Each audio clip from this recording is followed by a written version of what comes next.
Good morning. Welcome to the Conquering Hill Morning Talk Show and Podcast. A little discombobulated today.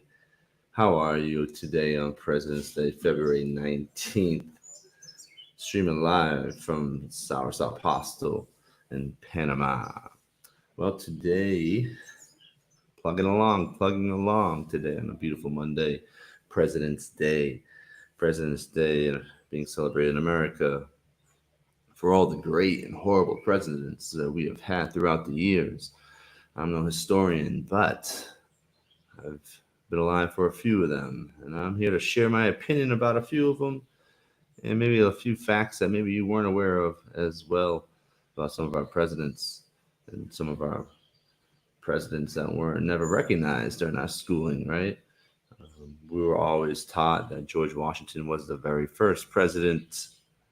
But if you do a little digging, there were actually presidents before George Washington.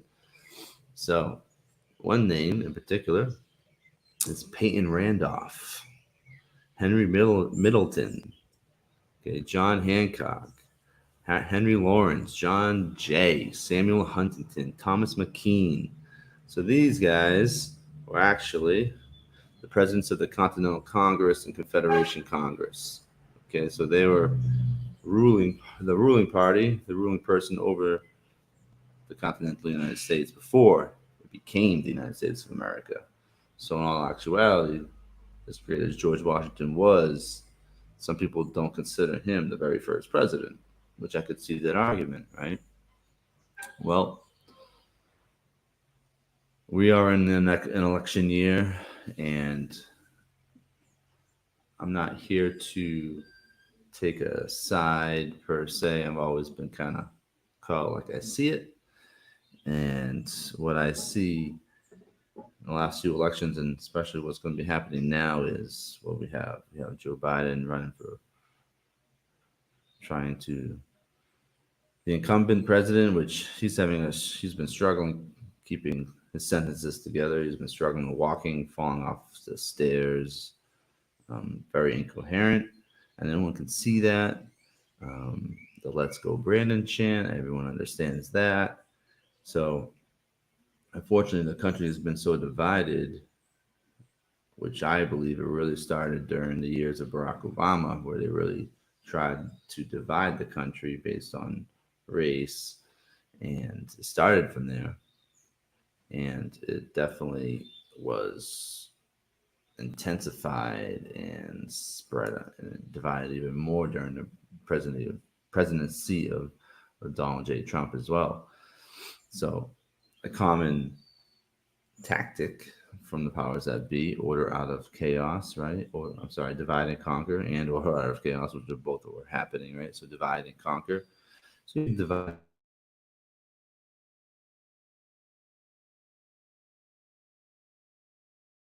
their time fighting against each other. That's always happened throughout history. When it's certain types of ethnicities fighting different tribes, other tribes fighting other tribes, instead of fighting the true power at hand, the people that are pulling the strings from behind the curtain, right? Who's the man behind the curtain? Well, that's up for debate. Who really controls the world? That's up for debate, because anyone in their right mind understands that Joe Biden doesn't have the capabilities to run the country efficiently. Now, on the other hand, I could argue that Donald Trump wasn't running the country solely by himself either. However, he was certainly doing a lot more things for the country than for the country, not for the globe, for the country. That's why the "Make America Great Again" slogan, was actually was kind of stolen from Reagan in a sense, but now they've coined it the acronym MAGA, like it's some kind of racist term. Like, if you believe in that, you're racist. Like, listen, the country has not always been perfect, but when the United States Constitution was written, even though it wasn't completely followed to the T at the time, it was whether or not it's a perfect document now, it was a perfect document then. And to give every single man equal rights and inalienable rights from God, right? The First Amendment, it's a beautiful thing. Without that document, the United States would never be like it was, like it is. The country wouldn't be like it is now because everyone has been trying to get to that point: freedom, personal freedom, and liberty. And that document created the opportunity for the country to be the beacon of light, the beacon of hope for the rest of the world. So that's why you always see the United States Constitution being attempted to be torn to shreds, discredited, and some presidents have also helped tear it down, burn it down. You know, when when you can go to war without going to Congress first, that's against the United States Constitution right there. When you can declare war without Congress declares wars. So if you look at all the wars that have happened, if you're old enough, you know, um, majority of them, if not all of them, are based on lies, as always. And I mean, I'll go back to the Vietnam War, the Gulf of Tonkin, which is actually blown up by Israelis, which is declassified. The Israeli army actually blew that up. So they blew that up, and the United States was able to capitalize on that story and events and turn it into the Vietnam War, which I'm sure some of you have family members that have fought in there or know family members that have fought in there and maybe possibly died. That just destroyed a generation on the lie. On a lie. And the United States government knew that. Okay. So, who was the president during that time? Lyndon B. Johnson, John F. Kennedy, right? John F. Kennedy didn't want to go in.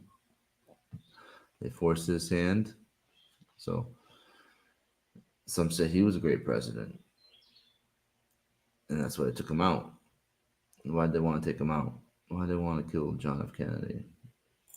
Could it be that he wanted to, in his words, blow up the CIA into little pieces and spread them out into the air? Was it because he wanted to end the Federal Reserve and bring back, solid monetary policy?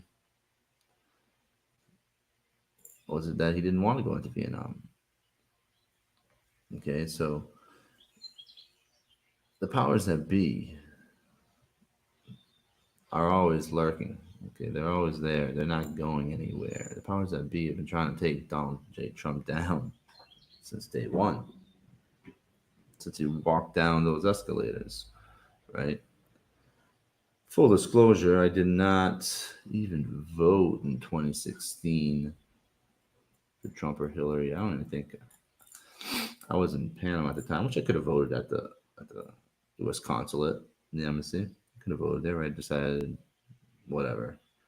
I definitely wanted Trump more than Clinton. I mean, seriously, Arcana side. You ever heard of that side? Arcana side.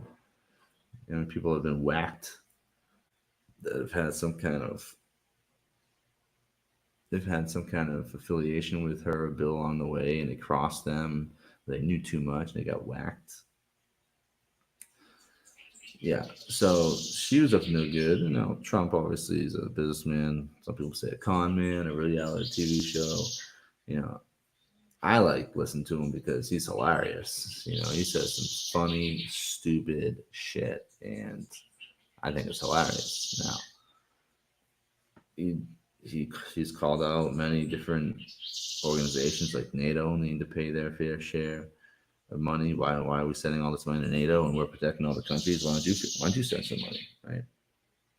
So yeah, he wanted to close the border. Look at the border now. Look at the shit show now.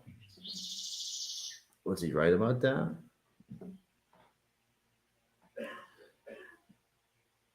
So U.S. presidents, they have this aura about them where they're not kings, but they have all this. They wield all this power, which the executive branch has been slowly been their power's been chopped down a little bit by little bit, especially during the Trump first term. And the elections. I mean, 81 million votes for that clown that's in the office right now. Do you think that was possible? Maybe. This video footage of people dumping ballots from the documentary from Dinesh D'Souza.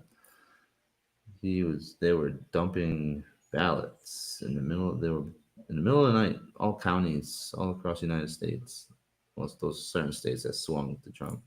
And when the hell has an election never been called the night of? When? Never, never that I can remember. Oh, well, you can argue COVID. They had to call the ballots COVID. Well, wow, COVID. Oh, so what was up with COVID, right? You want to tie COVID into this. I mean, I could go down all these conspiracy theories, but in all actuality, they make more goddamn sense than what we were told by far. Anyways, they stopped counting the ballots. One, because of supposedly a pipeline burst. So maybe it was Atlanta, whatever state it was. They said, we're going to come back tomorrow. We're going to count the votes. Okay.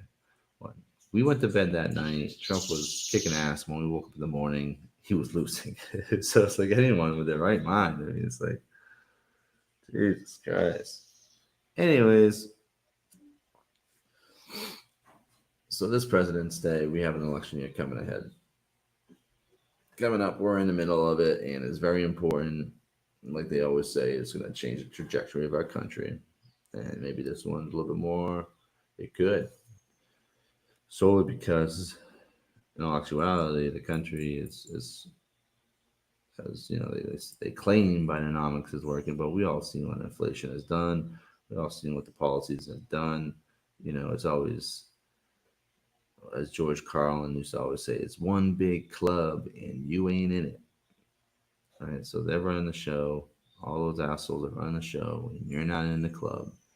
And they're sending billions of dollars to fund wars that we have no part of, when they could be helping feeding the homeless at the same time, and the veterans, and at the same time flooding the country with immigrants that they're getting free shit.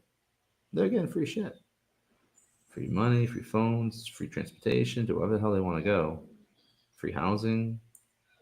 So we're letting people in, giving them free shit, sending free money out to fight things the majority of Americans don't even fucking care about.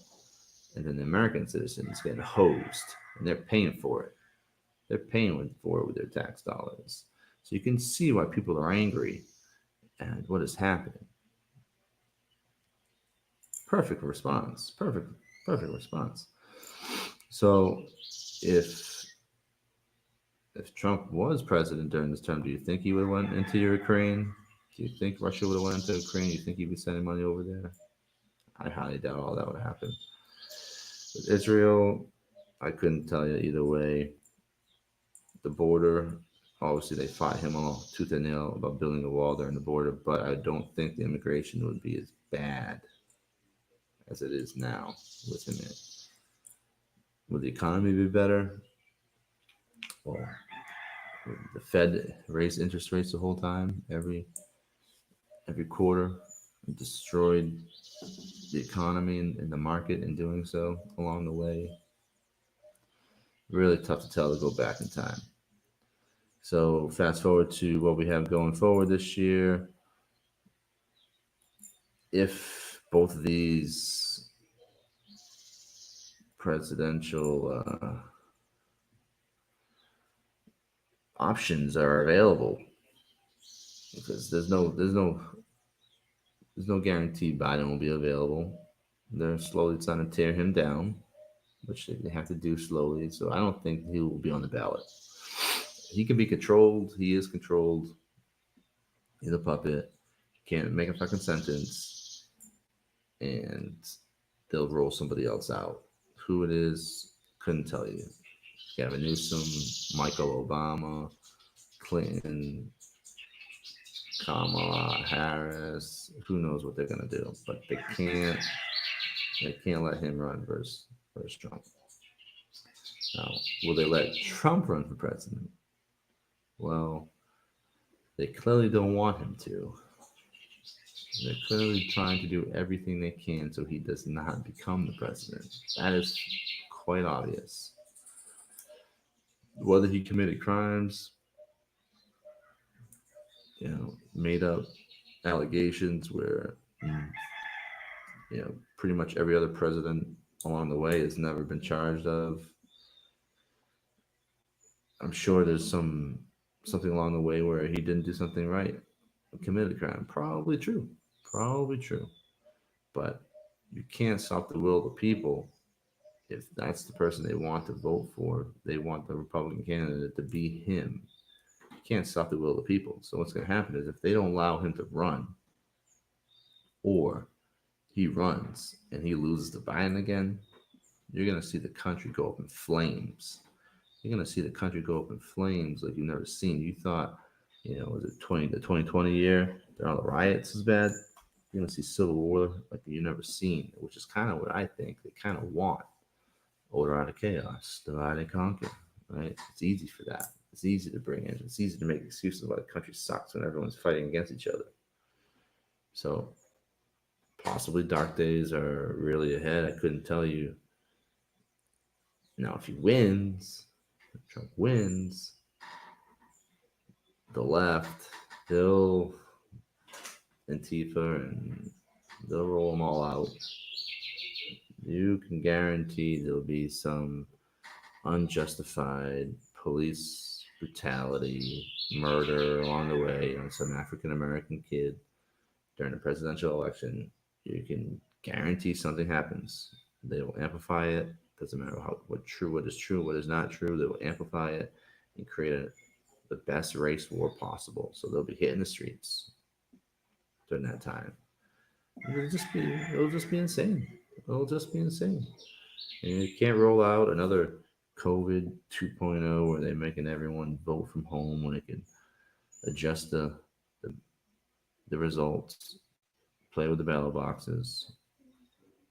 And if you think these results last year are accurate, the last election was accurate, well, I think you're wrong. But if that's the case too, you also have to think about what about all the other elections, not just the presidential election? What about like all the elections at the House and the Senate? Like the local election. So if everything is on a computer screen, and they already showed that they could adjust, it's screw with the results. You don't think they can do that in other elections in other districts, other parts of the country? So people wonder why, you know, in California, for example, how does Nancy Pelosi stay in power for 50 years when the state's going to shit and no one likes her?